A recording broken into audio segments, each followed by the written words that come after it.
Inayawan si Jordan.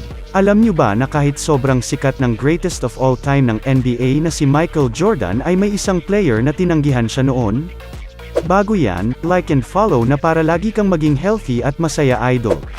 Wala naman sigurong basketball fanatic ang di nakakakilala kay MJ.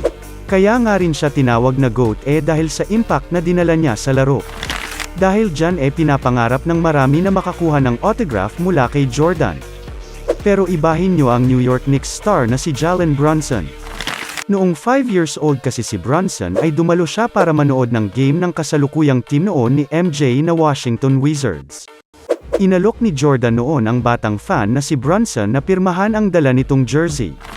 Pero tumanggi nga siya dahil ayaw daw niyang madumihan ang jersey niya.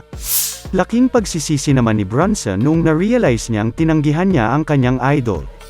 Gusto mo rin ba ng autograph mula kay Jordan? Comment